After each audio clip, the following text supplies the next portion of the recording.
নমস্কার। টুকরো কথায় আজকে একজন মহান ঋষির গল্প বলি। ব্রহ্মর্ষি দধিচির গল্প। এনার উল্লেখ আমরা রামায়ণে পাই, আবার ঋগ্বেদেও পাই।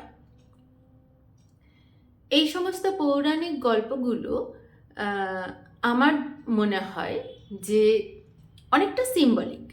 আমরা যাতে বিভিন্ন রকমের নীতি শিক্ষা নিতে পারি, সেই রকম নীতিগত কথা বা নীতি গল্পের রূপক হিসেবে আমরা এগুলোকে ধরতে পারি। মানে আমরা এর থেকে শিক্ষা লাভ করতে পারি। কতটা চরিত্রগুলো কতটা সত্য মিথ্যা এটা যাচাই না করে, সেই তর্কে না গিয়ে এর থেকে আমরা কি শিক্ষা লাভ করতে পারি সেটাই প্রধান। সেটার জন্যই এই গল্পগুলো আমাদের পড়া বা শোনা দরকার। তাহলে আসুন আজকে বলি মহর্ষি দধিচির কথা। অথর্বণ, ঋষি অথর্বণ এবং তার পত্নী চিত্তি, এনাদের পুত্র দধিচি। একদম ছোট থেকেই তার পিতা দেখতে পায় যে অন্য সকলের থেকে তার পুত্র কিন্তু আলাদা। আলাদা কীরকম? ছোট থেকে তার শিক্ষা জ্ঞান অর্জনের একটা প্রচণ্ড পিপাসা, সমস্ত কিছু থেকে তার আশেপাশে যা কিছু হচ্ছে, মানে প্রকৃতির থেকে সব সময় জ্ঞান আরোহণের চেষ্টা তার মধ্যে দেখা যায়। বিভিন্ন বেদ পাঠ এগুলো তো রয়েছে, আর ঋষিমুনিদের পুত্র যা যা তারা অধ্যয়ন করেন সবই করেন। আর সকল ছাত্রের থেকে তার পুত্র কিন্তু সবার আগে সমস্ত জ্ঞান অর্জন করতে সক্ষম হয়, খুব তাড়াতাড়ি সব কিছু স্মরণে রাখে।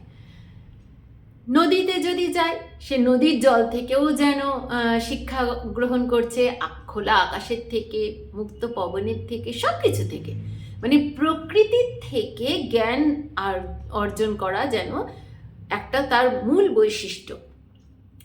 এরপর শুধু জ্ঞান অর্জনই নয়, খুব কম বয়সেই দধিচি সমস্ত বিষয়ে জ্ঞান অর্জন করার পরে তপস্যায় নিজেকে লীন করে দেয়। এমন তপস্যা তিনি করতে থাকেন যে তপস্যার তেজে তার সারা শরীর একদম প্রজ্বলিত হতে থাকে। একদিন এক যজ্ঞের আয়োজন করা হয়েছে। সেই যজ্ঞে যা কিছু আহুতি দেওয়া হচ্ছে সব কিছু তো আগুনে আহুতি দেওয়া হয়।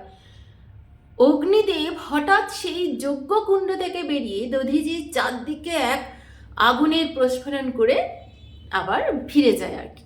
এটা দেখে সেখানে উপস্থিত সকল ঋষিমুনিগণ বলেন যে আজকে অগ্নিদেবও তোমাকে গ্রহণ করছেন, স্বীকার করছেন। মানে সমস্ত দেবতাদের মধ্যে আলোচনা হচ্ছে যে পৃথিবীতে একজন ঋষিপুত্র, তিনি এমন তপ করছেন, তার তপস্যার তেজে তো ইন্দ্রলোক পর্যন্ত মাঝে মাঝে আলোকিত হয়ে উঠছে। এই মানুষ কিন্তু সাধারণ মানুষ না। এবারে একবার পৃথিবীতে বৃত্তাসুর নামে এক অসুর প্রচণ্ড শক্তি অর্জন করে, সেও ভীষণ তপস্যায় তপান্বিত হয়ে স্বর্গরাজ্য আক্রমণ করে। কারোর ক্ষমতা হয় না, মানে এতটাই তারা দেবতাদের উপর ক্ষমতা তারা প্রদর্শন করে বৃত্তাসুররা, যে দেবতাদের ক্ষমতায় কুলোয় না। এদেরকে দমন করার জন্য আরও প্রচুর ক্ষমতা দরকার। শুধুমাত্র অস্ত্র শস্ত্রে চলছে না, দৈব শক্তি দিয়েও চলছে না, এর থেকেও বেশি দরকার। তখন সকলে মিলে তারা বিষ্ণুর কাছে যায়। প্রথমে ইন্দ্রের কাছে যায়, ইন্দ্র বিষ্ণুর কাছে নিয়ে যায়। তখন নারায়ণ বলেন যে এই রকম একটা প্রতাপান্বিত ক্ষমতার সঙ্গে লড়তে গেলে শুধু মানে অস্ত্র শস্ত্রে হবে না, তোমাদের তপবলের দরকার।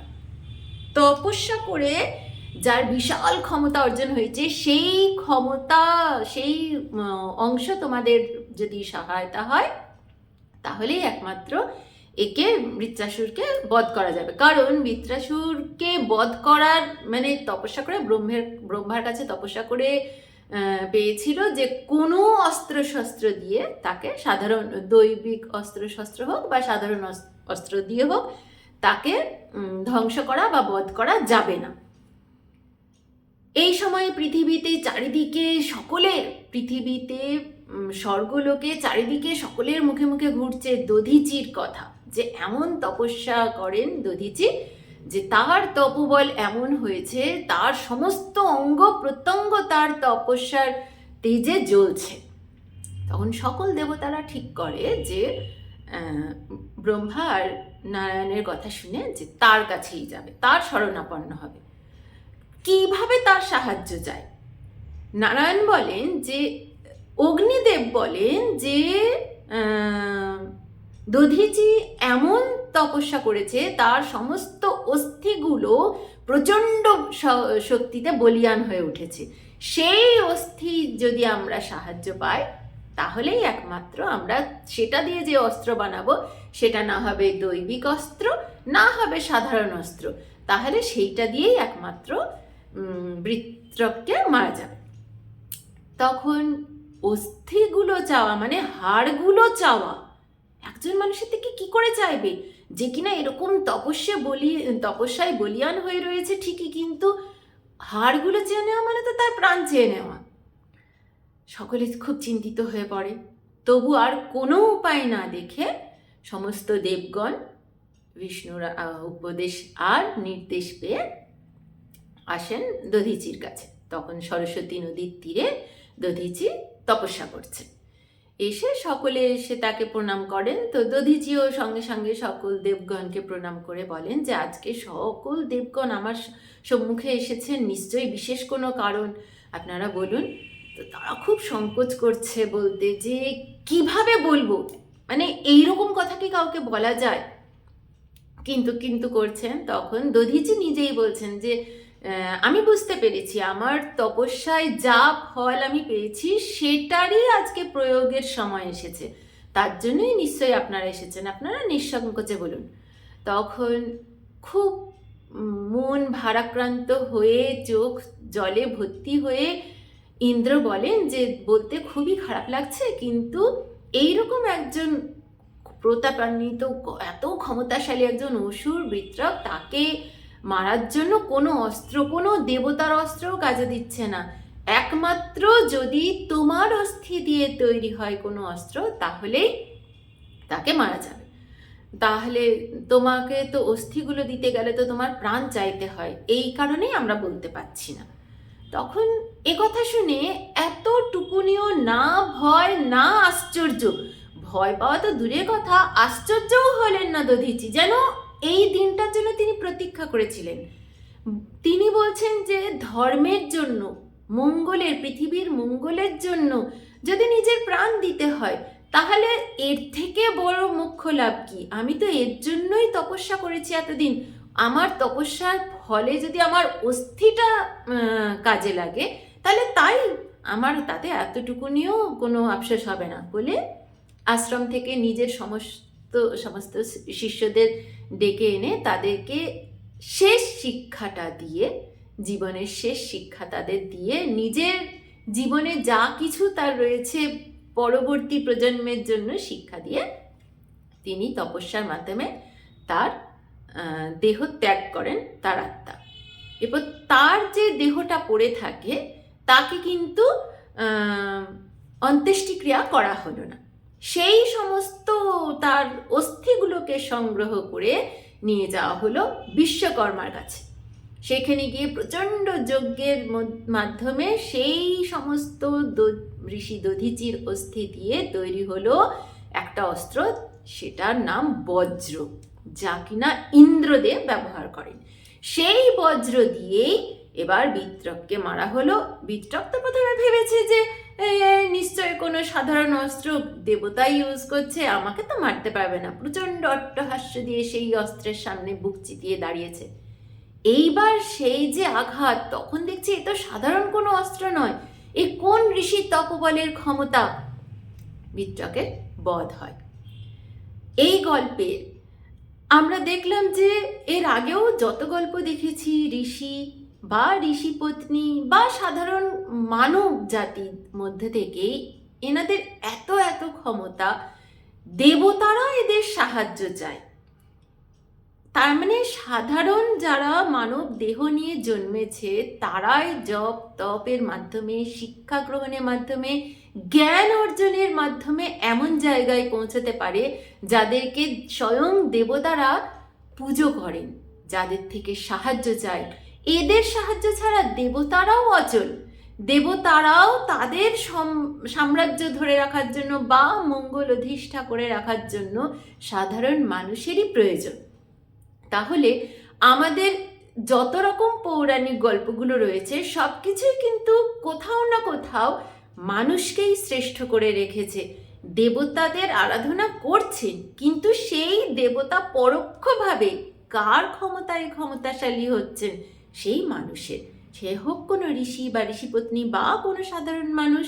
তাহলে আমাদের মধ্যে প্রচুর ক্ষমতা, এই ক্ষমতাই বারবার আমাদের পৌরাণিক গল্পগুলো কিন্তু দেখিয়ে দিচ্ছে। আর এই দধিচি, ঋষি দধিচির কথা থেকে আমরা শিখতে পারি ত্যাগ। ত্যাগ কি রকম হতে পারে? সর্বশ্রেষ্ঠ ত্যাগের উদাহরণ হিসেবে রামায়ণেও বলা হয়েছে, উল্লেখ করা হয়েছে, ঋগ্বেদে উল্লেখ করা হয়েছে, এমনকি মহাভারতেও ভীষ্ম শ্রেষ্ঠ ত্যাগী হিসেবে ঋষি দধিচির কথা বলেছেন, যে কিনা ধর্মকে প্রতিষ্ঠা করার জন্য নিজের প্রাণ বিসর্জন দিয়ে নিজের অস্থিগুলো দান করেছিলেন, যেইটা দিয়ে ইন্দ্রের বজ্র তৈরি হয়েছিল। তাহলে এর থেকে বড় ত্যাগ তো আর কিছু হতে পারে না।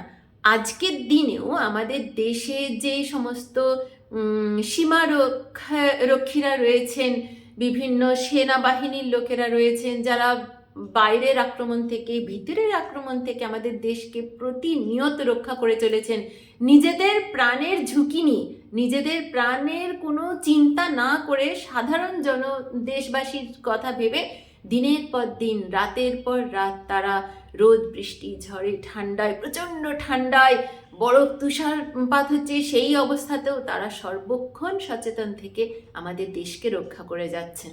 তাহলে সেই মানুষগুলোরও তো বিশাল ত্যাগ। তাহলে তাদের কথাও কিন্তু স্মরণ করিয়ে দেয় আমাদের দধিচির কথা। তাহলে যেখানে যেখানে আমরা দেখতে পাবো, শুধু সেনা বলে না, যেখানে যেখানে কোনো একজন সাধারণ মানুষ বৃহৎ কোনো স্বার্থে নিজের সর্বস্ব ত্যাগ করে দেয় বা নিজের প্রাণকেও তুচ্ছ মনে করে, এরকম ত্যাগ যে করতে পারে, তার কথা যখনই আমরা জানব তখনই সেখানে ঋষি দধিচির কথাই এসে পড়বে অজান্তে। আজকে ঋষি দধিচির ত্যাগকে স্মরণ করে সকল দেশবাসী যারা কিনা দেশকে ভালোবেসে অল্প একটু হলেও নিজেদের স্বার্থকে ত্যাগ করেছে, তাদের সকলের প্রতি আমার শ্রদ্ধা জানিয়ে এখানেই শেষ করলাম। ধন্যবাদ।